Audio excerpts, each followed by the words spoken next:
Los Lakers planean usar a LeBron James como base titular la próxima temporada. ¿Pero hasta qué punto es esto realmente una novedad? Vamos a explicarlo. Bienvenidos.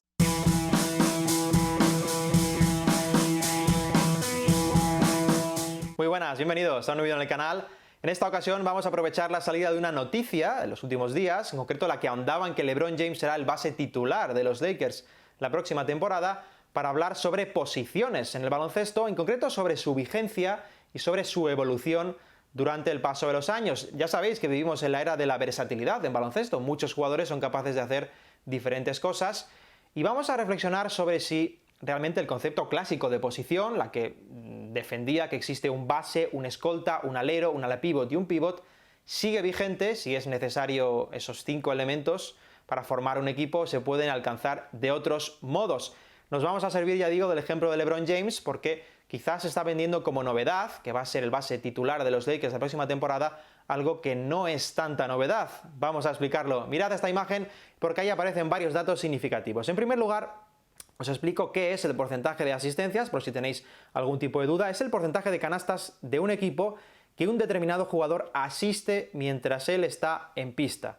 Por ejemplo, el dato de la última campaña 2018-2019, por encima del 39%, quiere decir que LeBron James asistió, mientras estuvo en cancha, el 39% de las canastas totales de Los Ángeles Lakers. Es un dato muy alto, y os pongo también lo que sucedió durante su última etapa en los Cleveland Cavaliers, por encima del 40%. Y veis también varios datos interesantes, como siempre, para contextualizar los datos, que es algo muy importante. Históricamente os he puesto ahí 4 jugadores y las medias durante su carrera de porcentaje de asistencias. Como veis, los datos de LeBron James los últimos años están entre Jason Kidd y Magic Johnson, y no creo que exista ningún tipo de duda sobre si estos jugadores son o no bases. ¿Por qué pongo estos datos? Bueno, pues en primer lugar, para que veamos que las cifras de LeBron son propias de un base, y no solo de un base, sino de uno que tiene mucho peso en el juego. Y en segundo lugar, porque si veis las de Ricky Rubio, las de Kyrie Irving, suponen un dato más descendente, especialmente el de Kyrie Irving. ¿Qué quiere decir esto?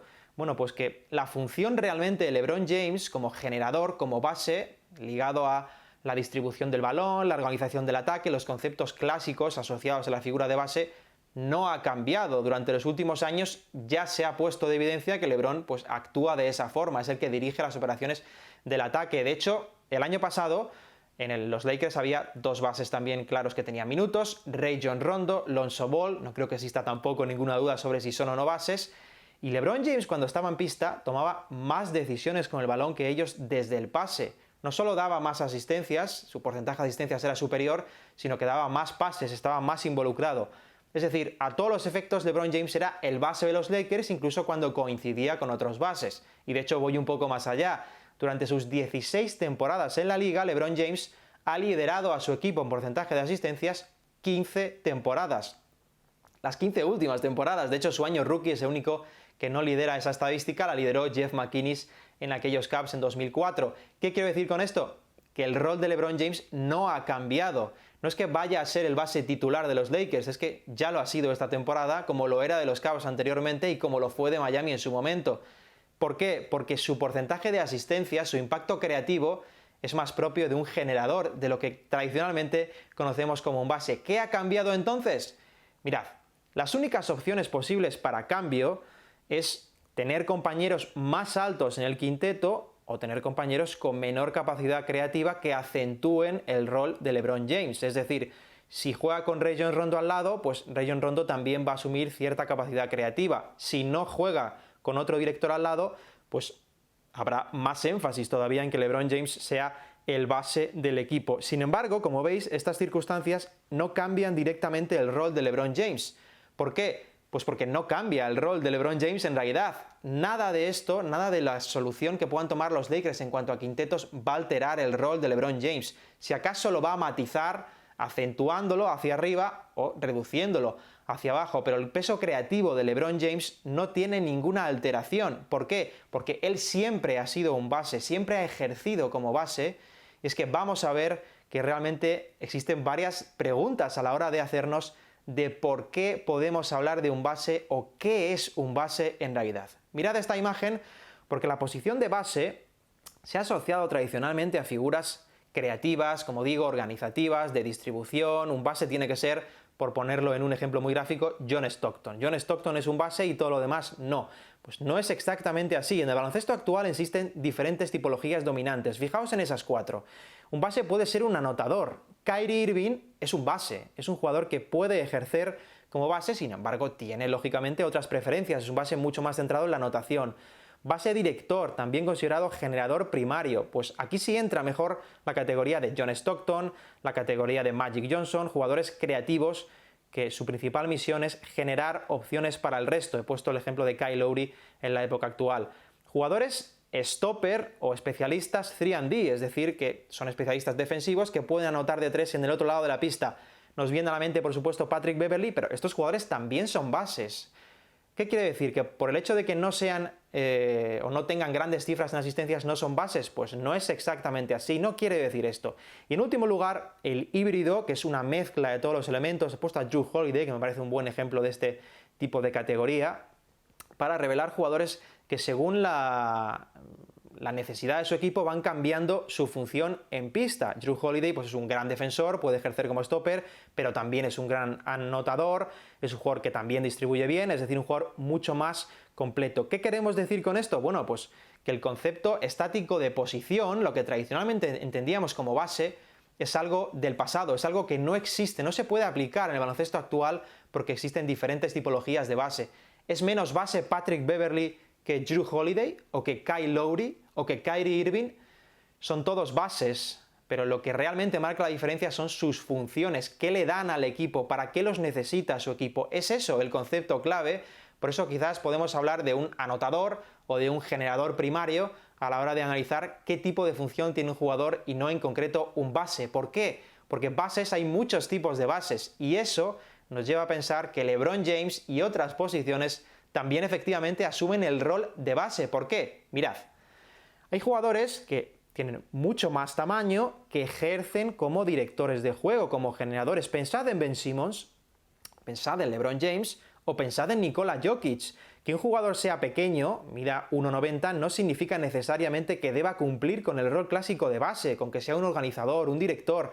O al contrario, pensad en jugadores de mucha altura, los que os pongo ahí. La altura por sí misma no va a definir un rol, ¿no? Las capacidades de ese jugador es lo que sí lo va a hacer. Si se juntan varios generadores, pensad, por ejemplo, en un equipo que junte a Ben Simmons con Nikola Jokic. Los dos son distribuidores.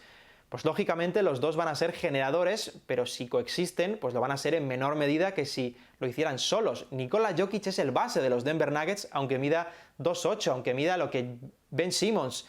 Da igual la altura que tenga un jugador si su rol es el que tiene. Si su rol es de generador, da igual que mida 1,90, 2 metros o 2,10, da igual de lo que esté rodeado. Su rol es el que necesita el equipo y en ese sentido, por eso es muy importante recalcar que la altura no está ligada a una función en pista. El hecho de que seas pequeño no quiere decir que tengas que ser base, o el hecho de que seas grande tampoco quiere decir que te pegues con los interiores rivales cerca del aro. Puedes hacer muchas otras cosas. Y eso nos lleva a otra circunstancia muy importante. Mirad, hablamos por supuesto de la versatilidad, de cómo está cambiando el juego realmente. Fijaos que donde antes hablábamos de posiciones clásicas, ahora nos referimos a combinaciones múltiples de esas posiciones, ¿no? Hay jugadores que pueden saltar de una posición a otra dependiendo del momento de partido. Incluso hablamos de la versatilidad, el factor más importante.